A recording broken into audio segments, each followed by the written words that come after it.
Mega TV நேயர்களுக்கு வணக்கம்.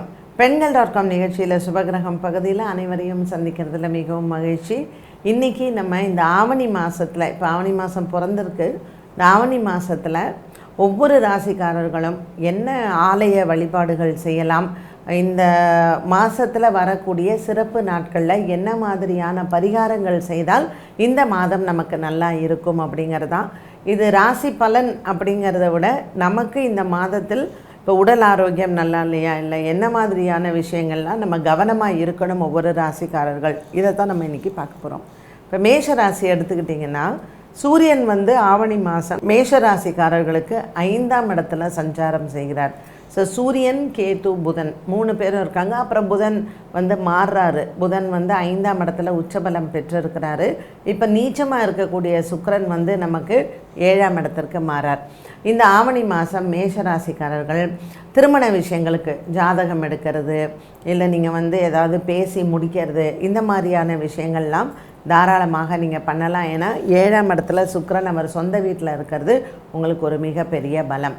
So மேஷராசி அன்பர்கள் இந்த ஆவணி மாதத்தில் என்ன மாதிரியான வழிபாடுகள் எல்லாம் செய்யலாம் அப்படின்னு பார்த்திங்கன்னா, ஒவ்வொரு வாரம் ஞாயிற்றுக்கிழமையில் கோதுமை தானம் செய்கிறது பூர்வ புண்ணிய பலங்களை அதிகரிக்கும்.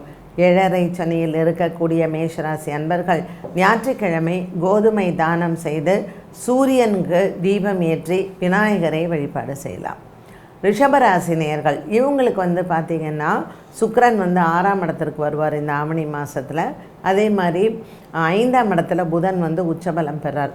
ஸோ இந்த மாதம் ஆவணி மாதம் லேடிஸ்க்கு எஸ்பெஷலி ரிஷபராசியில் குழந்தை பாக்கியம் எதிர்பார்க்குறவங்களுக்கு இந்த செப்டம்பர் மாதம் 1ஆம் தேதியிலேருந்து 10ஆம் தேதிக்குள்ளே சூப்பராக ஒரு நல்ல செய்தி வருது. குழந்தை பாக்கியம் எதிர்பார்த்தவங்களுக்கு உங்களுக்கு ப்ரெக்னென்சி கன்ஃபார்ம் ஆகிறது அப்படிங்கிறது உறுதியாகும். ரொம்ப மனசில் சந்தோஷம், வீட்டில் கொண்டாட்டங்கள் இருக்கக்கூடிய ஒரு மாதம் அப்படின்னு சொல்லலாம். பிள்ளைங்களால் மனசு கஷ்டப்பட்டவங்க, ஐயோ கல்யாணம் ஆகாமல் இருக்குது, அந்த மாதிரி மனசு கஷ்டப்பட்டவங்களுக்கும் இந்த ரிஷபராசி அன்பர்களுக்கு இந்த மாதம் சூப்பரான ஒரு நல்ல செய்திகளோட பிள்ளைகளால் ஏற்படக்கூடிய மன வலிகள் தீரும். ராசிநாதன் சுக்கிரனும் உங்களுக்கு நீச்ச பலம் பெற்று மாறிடுறாரு, தன்னுடைய சொந்த வீட்டுக்கு வராரு. பொருளாதார வளர்ச்சி எல்லாம் நல்லாயிருக்கும். ஸோ ரிஷபராசி நேயர்கள் இந்த ஆவணி மாதத்தில் பார்த்திங்கன்னா, புதன்கிழமை தோறும் பெருமாள் கோவில் போய் நீங்கள் சேவிக்கிறது ரொம்ப விசேஷம். பெருமாள் ஆலய வழிபாடுகள், துளசி மாலை சாற்றி அர்ச்சனை செய்தால் ரிஷபராசி நேயர்களுக்கு எண்ணங்கள் நிறைவேறும். மிதுன ராசி நேயர்களுக்கு இந்த ஆவணி மாதத்தில் பார்த்திங்கன்னா ரொம்ப ஒரு அதிர்ஷ்டமான மாதம்னு சொல்லலாம். 5ஆம் இடத்துல சுக்கிரன், ராசிநாதன் புதனும் உச்சபலம் பெறுகிறார் 4ஆம் இடத்துல. ஸோ இந்த வீடு வாங்கணும், இல்லை வீடு மாற்றணும், புதுசாக வீடு குடி போகணும், இந்த மாதிரியான வீடு சம்பந்தப்பட்ட விஷயங்களில் நிச்சயமாக நீங்கள் முயற்சிகள் எடுக்கலாம். உங்கள் முயற்சிகளுக்கு வெற்றிகள் உண்டு. மிதுன ராசிக்காரர்களுக்கு இந்த மாதம் முழுவதுமே உங்கள் பிள்ளைகளால் ஏற்படக்கூடிய மன கஷ்டங்கள் எல்லாமே தீரும். ரொம்ப நாளாக பிரிஞ்சிருந்தவங்க ஒன்று சேரக்கூடிய நல்ல பாக்கியங்கள் கிடைக்கும். இந்த ஆவணி மாதத்தில் எந்த தெய்வத்தை வழிபட்டால் உங்களுக்கு நல்லது அப்படின்னு பார்த்திங்கன்னா, செவ்வாய்க்கிழமை தோறும் நரசிம்மர் ஆலய வழிபாடு உங்களுக்கு மிகச்சிறந்த பலன்களை கொடுக்கும். கடன் பிரச்சனைகள் தீரும், குடும்பத்தில் நன்மைகள் வரும். ஸோ இந்த ஆவணி மாதம் நரசிம்ம வழிபாடு மிதுன ராசி நேயர்களுக்கு உகந்தது.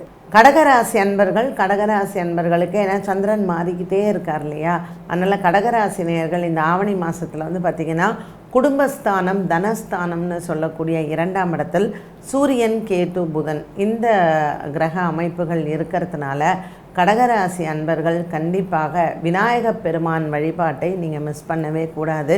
ஞாயிற்றுக்கிழமை அதுவும் குறிப்பாக அரச மரத்துக்கடியில் இருக்கக்கூடிய விநாயகரோடு சேர்ந்த நாகப்பிரதிஷ்டை 12 முறை வலம் வர வேண்டும். அஸ்வத்த பிரதக்ஷணம்னு சொல்லக்கூடிய இந்த பரிகாரத்தை கடகராசி அன்பர்கள் இந்த மாதம் மேற்கொள்ளலாம். சிம்மராசி அன்பர்களுக்கு இந்த மாதத்தில் வரக்கூடிய பௌர்ணமி கிரகணமாக அமைகிறது.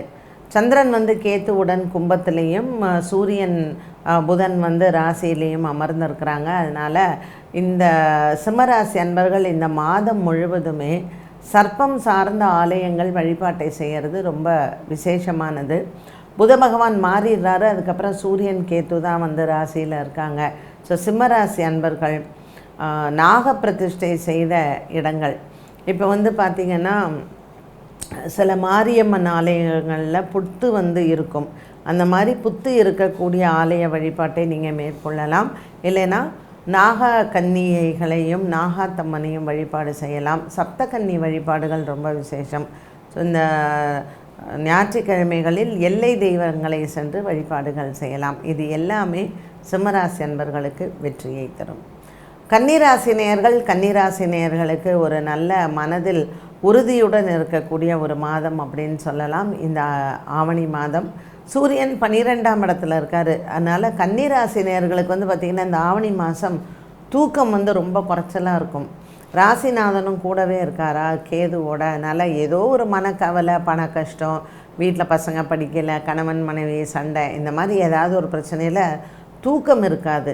அதனால் இந்த நல்ல தூக்கம் வர்றதுக்காக கன்னிராசி அன்பர்கள் வந்து நவகிரக வழிபாட்டில் சந்திர பகவானை நீங்கள் நவகிரகத்தை டெய்லியே போய் சுற்றலாம்.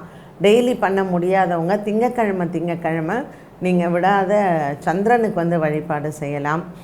மகாவிஷ்ணு வந்து வழிபாடு செய்கிறது ரொம்ப விசேஷம். ஐயப்ப சுவாமியை வழிபாடு செய்கிறது ரொம்ப விசேஷம். ஸோ கடல் ஓரத்தில் இல்லை நதிக்கரை ஓரத்தில் குளத்தங்கரை பக்கத்தில் இருக்கக்கூடிய ஆலய வழிபாடுகள் இவங்களுக்கு நல்ல நித்திரையை கொடுக்கும். தேன் வந்து தானம் பண்ணுங்கள். இப்போ கோவில்கள்லாம் வந்து பார்த்திங்கன்னா அபிஷேகத்துக்கு தேன் யூஸ் பண்ணுறாங்க இல்லையா. ஸோ ஏதாவது ஒரு கோவிலுக்கு தேன் வந்து நீங்கள் தானம் பண்ணுறது ரொம்ப விசேஷம். துலாம் ராசிக்காரர்களுக்கு வந்து இந்த ஆவணி மாதம் முழுவதும் வந்து பார்த்திங்கன்னா நிறைய வெற்றி செய்திகள் வந்துக்கிட்டே இருக்கும். ஏன்னா சூரியன் லாபத்தில் இருக்கார். இதில் உங்கள் முயற்சிகளுக்கு தடையாக இருக்கிறது கேத்து கூட இருக்கிறது தான்.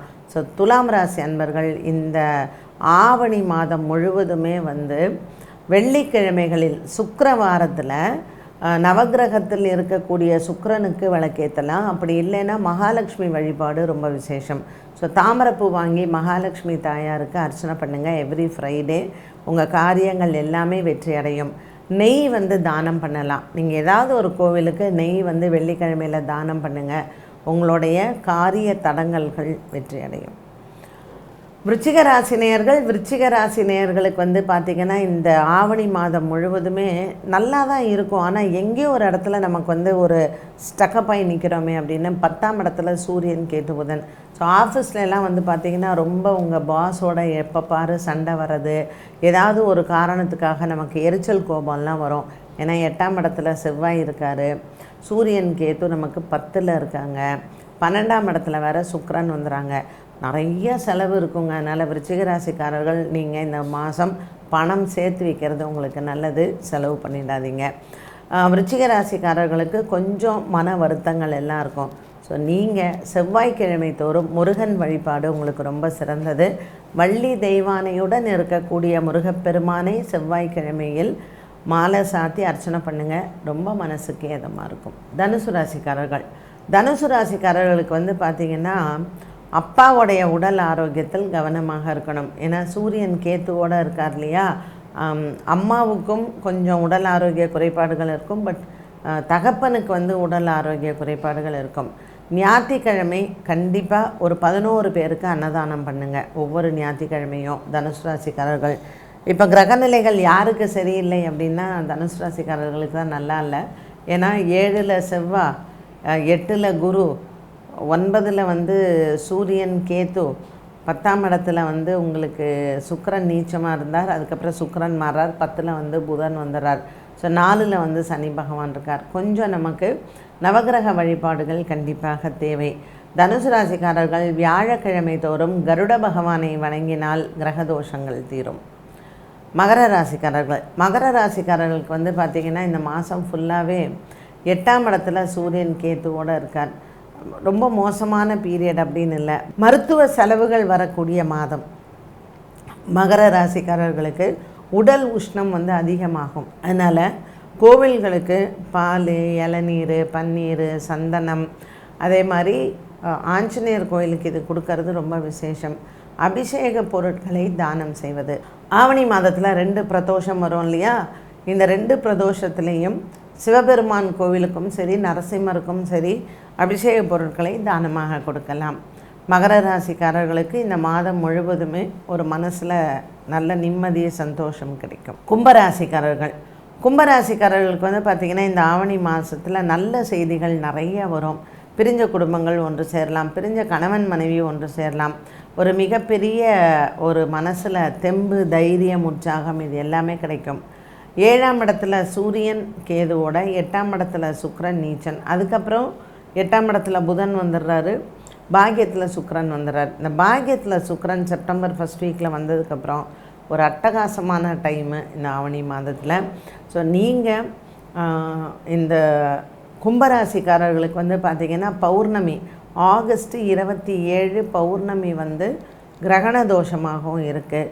நிறைய அன்னதானம் பண்ணுங்கள், அரிசி தானம் பண்ணுங்கள். அதே மாதிரி இந்த கும்பராசிக்காரர்கள் எல்லாம் வஸ்திர தானம் பண்ணுறது ரொம்ப விசேஷம். இந்த மாதிரி நிறைய தானங்களை இந்த ஆவணி மாதத்தில் பண்ணிங்கன்னா கிரக தோஷங்கள் தீரும். மீனராசிக்காரர்களுக்கு ரொம்ப ஒரு உகந்த மாதம் இந்த மாதம். 6ஆம் இடத்துல சூரியன் கேது புதன் இருக்கிறாங்க. இந்த கிரக சஞ்சாரங்கள் வந்து பார்த்திங்கன்னா ஒரு விதமான மன சஞ்சலங்கள் எல்லாம் தீரக்கூடிய ஒன்றாக இருக்கும். பிள்ளைகளுக்கும் சரி, பெரியவர்களுக்கும் சரி, நீங்கள் வந்து ஒரு விட்டு கொடுக்காத தன்மை மீனராசி அன்பர்களுக்கு கிடைக்கும். இந்த மீனராசி அன்பர்களுக்கு இந்த மாதத்தில் வந்து ஒரு நல்ல செய்தி காத்திருக்கிறது. அது உங்களுடைய உயர் பதவியாக இருக்கலாம், உங்களுக்கு வந்து இருக்கக்கூடிய பல வகையான வீட்டு குழப்பங்கள் எல்லாம் தீரலாம், கணவன் மனைவி ஆரோக்கியத்தில் நல்ல முன்னேற்றம் இருக்கலாம். ஸோ மீனராசிக்காரர்களுக்கு இந்த ஆவணி மாதத்தில் ஞாயிற்றுக்கிழமைகளில் கோதுமை தானமும், ஞாயிற்றுக்கிழமை ராகு காலத்தில் அம்மன் ஆலய வழிபாடும் மிகவும் சிறந்தது. என்ன நேயர்களே, இந்த ஆவணி மாதத்தில் வந்து ஒவ்வொரு ராசிக்காரர்களும் என்ன மாதிரியான பரிகாரங்களை மேற்கொள்ளலாம்?